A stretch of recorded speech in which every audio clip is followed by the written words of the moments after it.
হাতে আমার নেশার বোতল চক্ষু দুটি লাল। আরে ভাই, ও একটা মেয়ে হয়ে নেশার বোতল হাতে নিয়েছে, তুই জলের বোতল নিয়ে কি অ্যাকশন করতে এসেছিস? লোকে তো ফ্লপ করে দেবে রে। কি বলিস ভাই, এটা নেশার বোতল না? আচ্ছা জলের বোতল, আমার ভুল হয়ে গেছে। আমি জানতে চাই মামুনি, কে তোমাকে দুঃখ দিয়ে হাতে নেশার বোতলটা ধরিয়ে দিল? হ্যাঁ, তুমি যে ধরনের অ্যাক্টিং করছো, এই ধরনের অ্যাক্টিং পাড়ার পেচোমাতারাও করতে পারবে না। তো আমি সেই ব্যক্তির নামটা জানতে চাই। আরে জানিস না, সৃজিত রে, সৃজিত। আরে সেটা আবার কে? আরে গাইস, তোমরা যদি জেনে থাকো সৃজিত কে, তাহলে এই ছোট্ট কমেন্ট বক্সে লম্বা করে কমেন্ট করে জানিও কেমন। এই মামুনি একটা সময় টিকটকে পদ দুলিয়ে বেড়াতো। কি বলছিস না, মানে অত্যাচার করতো। তারপরে সোশ্যাল মিডিয়া, ইনস্টাগ্রাম, ইউটিউবে এসে কিছুদিন তো তোলপাড় মাচিয়ে দিল।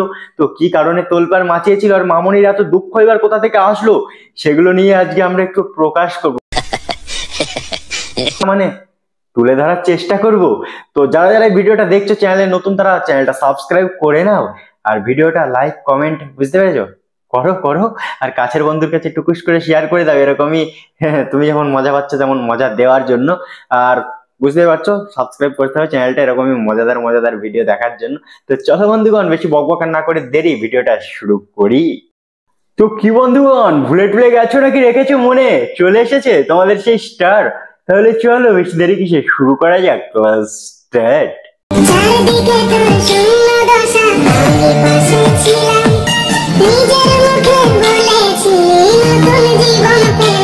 এরা হচ্ছে সেই নিখুঁত টিকটকার। এদের অভিনয় দেখলেই বোঝা যায়, এরা যেই প্ল্যাটফর্মে চলে যাক না কেন, এদের অভিনয়ে টিকটকের ছাপটা রয়ে যাবে।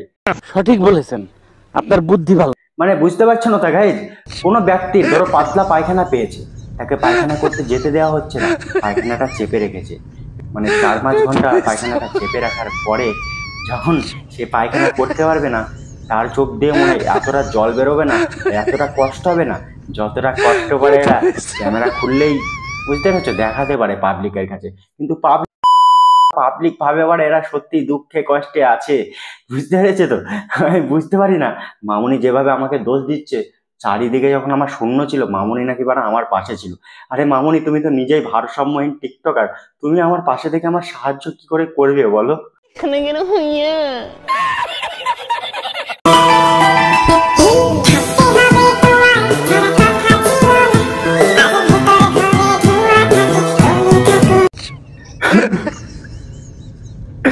থাকতে হবে তোমার সাথে, কথা ছিল না। কষ্ট হচ্ছে ভাই, আর কষ্ট হচ্ছে ভাই। এই কষ্ট পরে আমি রাখবো কোথায়? এই কষ্ট আমি বুঝতে পারছি না। এর কষ্ট দেখে আমি মানে শোক পালন করবো, নেকে নিয়ে 4টে কথা বলবো। তোমরা কি চাও আমি বুঝতে পারছি না, তোমাদের দাবিটা কি ভাই? হ্যাঁ, একটা মানুষ, বুঝতে পেরেছো, কোমাতে ছিল। সত্যি ঠিক শুনেছো, কোমাতে ছিল। কোমাতে থাকার পরে হঠাৎ করে তার জ্ঞান ফেরে, আর জ্ঞান ফেরার পরেই মানে এর ভিডিওটা তার চোখের সামনে পড়ে, আবার জ্ঞান হারিয়ে কোমায় চলে যায়। মানে এটা কোনো কথা?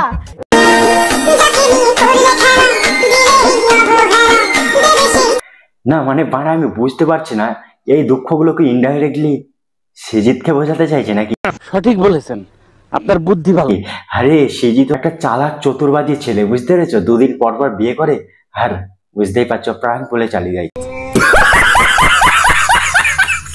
কিন্তু মা দুর্গার মতো প্রিয়াঙ্কাকে পেয়ে গিয়ে, বুঝতে পেরেছো, আর প্রাঙ্কটা করতে পারছে না। তো ও মাঝে সাঝে প্রাঙ্ক করার চেষ্টা করে, কিন্তু মা দুর্গার মতো রূপ দেখিয়ে প্রিয়াঙ্কা তাকে সঠিক রাস্তায় ফিরিয়ে আনে। তুমি যদি মা দুর্গার মতো রূপটা দেখাতে পারতে, তাহলে তোমাকেও ইউজ করে না, মানে ভালোবাসা দিয়ে ছেড়ে চলে যেত না। क्या बात है सर, क्या बात है सर, क्या बात, ये बात है।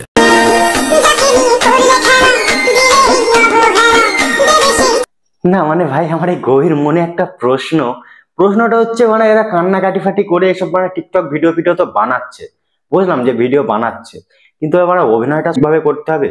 অভিনয়টা যদি সঠিকভাবে না করে তাহলে কি করে হবে? কিন্তু ওরা এইভাবে অবহেলাটা তো মানে আমি বুঝলাম না। এইভাবে তো মানে মাছ ধরে আমি শুনেছি, মানে আমরা এই ছোটবেলায় মাছ ধরতে যেতাম, আমরা বড়শিতে করে এরকম করে ছিপটা ঘুরিয়ে এবার এরকম জলে ফেলতাম, তারপরে মাছে টোপটা গিলতো, তুলতাম, মাছ পেতাম। কিন্তু মানে এরকম ভাবে যে মানে অবহেলা করা হয় আমি সেটা জানতাম না। মানে এরকম করে অবহেলা করে চলে যায় সেটা আমি বুঝতে পারছি না যে কি বোঝাতে চাইছে, কোন অবহেলার কথা বোঝাতে চাইছে আমি ঠিক বুঝতে পারছি না বন্ধু। এক্স এসে বলতেছে আমরা কি আবার রিলেশনশিপে যেতে পারি? তো এই আবদারটা কে করছে আবার, সৃজিত নাকি?